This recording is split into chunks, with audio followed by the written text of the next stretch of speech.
Vous écoutez Radio Panique. Ben oui, c'est le moment que vous attendez tous. Votre guide sensuel, toutes les 2 semaines, laissez-vous guider par Laure Bouquerie, votre coach de vie et sexologue préféré. C'est sur Saturday Night Panic, sur les ondes de Panique. Laure est là pour répondre à toutes vos questions sur la sexualité, les relations et le bien-être. Découvrez également son expertise sur sexologue.brussels et préparez-vous à une nuit passionnante en sa compagnie. C'est le Panic Chronique. Salut Laure. Salut Baud. Comment ça va ? Ça va, merci. Alors quel est le sujet du jour ? Le sujet du jour, c'est le pénis idéal. Ah, le pénis idéal. Ouais. Ah, on l'a jamais choisi au fait. Non, mais il y a des gens qui croient qu'il y a un pénis idéal. Ok, d'accord. Voilà. Donc moi, je voudrais aujourd'hui, démystifier un peu ce sujet brûlant. Et il semblerait que ce soit un sujet d'une importance capitale, d'ailleurs, si on en croit le nombre de résultats sur Google quand on recherche taille du pénis. Ok. La dernière fois que j'ai fait la recherche, justement pour écrire cette chronique, il y avait plus de 9 millions de résultats quand même. 9 millions de résultats. Ouais. Et encore, c'était taille du pénis en français. D'accord. Voilà, j'ai pas regardé dans les autres langues. Donc, je pense que ça tracasse quand même un certain nombre de personnes à pénis. Mm-hmm. Bon, voilà, soit, c'est comme ça. Alors, pour une raison quelconque, il a été décidé par je sais pas qui, à je ne sais pas quel moment de l'histoire de l'humanité, que plus le pénis est imposant, plus son propriétaire est viril, puissant, et meilleur il est au lit. Alors, je sais pas d'où ça vient, cette invention, mais on l'entend tout le temps partout. Il a une Rolex et un 4x4 aussi, c'est ça ? Je trouve que c'est déjà assez du lourd comme ça, on va pas en rajouter. Donc, alors, entre-temps, heureusement, il y a quand même le message qui commence à passer que c'est n'importe quoi. Ça, c'est vraiment n'importe quoi. C'est rendu bullshit. Sorry, c'est du super bullshit. Alors, pour ça, vous pouvez regarder dans le Kama Sutra. Si vous avez déjà lu le Kama Sutra, je parle pas de regarder les images, je parle vraiment de lire le texte. Il est bien expliqué qu'il y a différentes tailles de pénis et il y a aussi différentes tailles de vagin. Ah bah oui. Et donc, en fait, ça match quand les tailles sont à peu près équivalentes. Compatibilité. Voilà, compatibilité. Donc, un énorme pénis dans un tout petit vagin, ça fonctionne pas du tout bien. Voilà. Et inversement. Alors, on sait que c'est pas vrai tout ça. Mm-hmm. Et pourtant, cette croyance, elle a la vie dure. Il y a nombre de personnes qui sont équipées d'un pénis et qui ont besoin de se rassurer, et en particulier en se comparant aux autres, donc se rassurer quant à sa taille. Alors, à la question « Quelle est la taille moyenne d'un pénis ?» qu'on me pose parfois. « Oui, est-ce que mon pénis, il mesure autant ? Est-ce que c'est normal ?» Déjà, je ne vais pas répondre, en fait, si c'est normal ou pas. Bon, d'abord, parce que moi, je ne crois pas trop dans la norme. Mm-hmm. Et puis, ensuite, je trouve que c'est plus intéressant de répondre par une autre question, qui est « Mais en quoi cette information est-elle importante pour vous ?» Donc, c'est ça, quoi. Oui, c'est ça, finalement. Pourquoi c'est important de savoir si notre pénis est assez grand ou pas assez grand. Donc le scoop aujourd'hui, c'est que pour la plupart des personnes qui circlusent, je vous apprends peut-être un nouveau mot, du verbe circlure, qui veut dire accueillir le pénis. Okay. Donc on a la pénétration d'un côté et on a le fait de circlure de l'autre. Je crois qu'on dit la circlusion d'ailleurs. Corrigez-moi si je me trompe, auditrice, auditeur. Ce ne sont pas tant les dimensions qui comptent que la manière dont on s'en sert du fameux pénis. Il serait temps que le message passe. Alors, c'est quoi la taille idéale ? Alors, de nouveau, la taille idéale, ça n'existe pas. C'est une légende. Il y a une taille idéale pour chaque personne, finalement. Donc, c'est différent d'une personne à l'autre, c'est différent d'un moment à l'autre, c'est différent d'une période de la vie à l'autre, potentiellement aussi. C'est différent selon que c'est en érection ou pas, etc.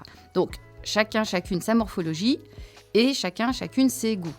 Alors, d'après mes recherches, quand même, je vais essayer de répondre un tout petit peu à la question des centimètres, parce que je sens bien là que sinon, il va y avoir des frustrations. Alors, la profondeur moyenne d'un vagin, d'après mes recherches, de nouveau, est peut-être un petit peu inférieure à la longueur moyenne d'un pénis. Donc, de manière générale, mesdames et messieurs qui avez un pénis, ne vous inquiétez pas. Il y a quand même des chances que ce soit suffisant. Et on parle d'environ, à la grosse louche, 13-14 cm en érection. Ça peut être moins, ça peut être plus. Et ça, c'est pour peu que les mesures soient fiables par rapport aux infos que j'ai trouvées. Oui, bien sûr. Parce que je ne sais pas dans quelle mesure tout le monde s'amuse à envoyer ces dimensions comme ça sur Internet. Et surtout des dimensions réelles. Ouais, hein, voilà. Quant à la largeur, ça dépend de tellement de facteurs que ça me semble vraiment hasardeux de proposer des chiffres. Donc si ça vous préoccupe vraiment, allez voir sur Internet et recoupez l'info si c'est vraiment important pour vous, plutôt que d'adhérer tout de suite au premier truc que vous trouvez, pour essayer de vous faire une idée. Ceci dit, de nouveau, méfiez-vous de ce que vous trouvez sur Internet, parce que ça ne reflète pas nécessairement la réalité, qu'il est, selon moi, quasi impossible de détecter. Voilà. Alors, retenez aussi que ce n'est pas toujours proportionnel à la taille de la personne, que les histoires de longueur de pied et de longueur d'avant-bras, je crois qu'on peut aussi un peu oublier. Voilà. Qu'on parle de pénis ou de vagin. D'ailleurs, j'ai jamais entendu une personne équipée d'un vagin dire « moi, la profondeur de mon vagin correspond à la longueur de mon avant-bras ». Alors que je l'ai entendu chez des hommes. Voilà. Soit. Ok, chez des hommes. Chez des personnes avec un pénis, en tout cas. Okay. Donc, voilà. Je m'arrêterai là pour ce point-là. Du coup, la taille, ça compte pas du tout. Alors, j'ai pas dit que ça comptait pas du tout. Faut pas non plus aller dans cet extrême-là. Il y a quand même certaines personnes qui préfèrent des pénis plus larges ou plus longs, parce que c'est ça qui leur procure le plus de plaisir. Et puis, il y a des personnes qui préfèrent des pénis plus petits ou plus fins. Il y a des vagins plus profonds que d'autres. Il y a des sphincters plus ou moins souples. Donc, plus c'est souple, évidemment, plus on peut y mettre quelque chose de gros. Il y a des périnées plus ou moins musclés aussi.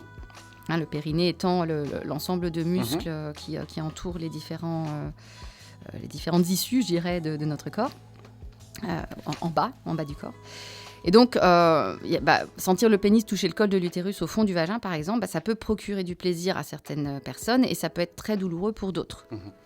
Voilà, donc, les personnes dont l'ouverture vaginale est étroite, et ça, c'est pas rare, ou les personnes qui découvrent la pénétration anale, elles pourraient aussi préférer une verge plus fine. Quand on est dans la découverte, au départ, ça peut être mieux de commencer par ça.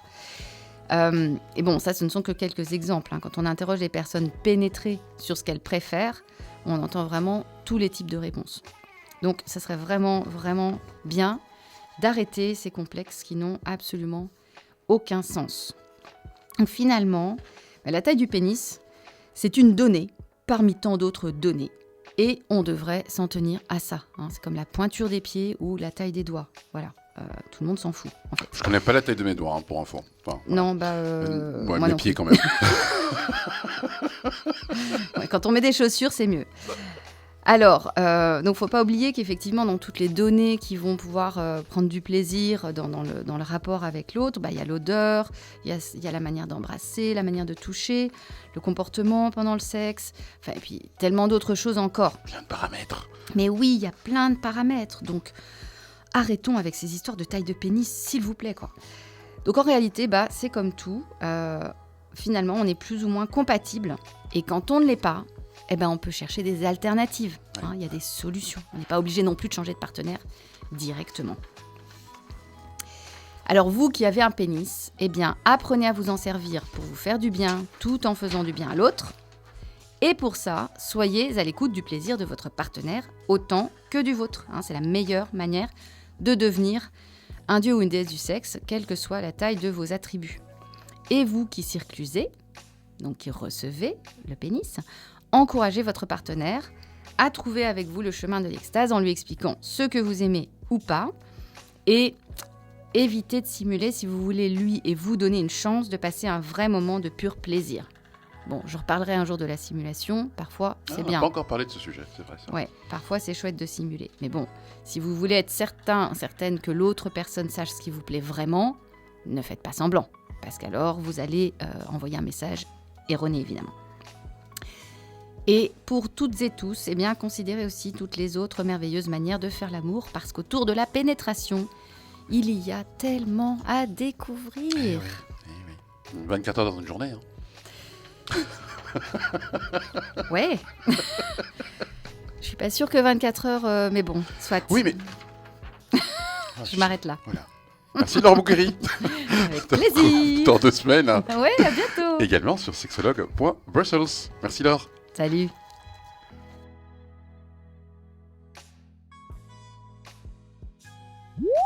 Vous écoutez Radio Panique.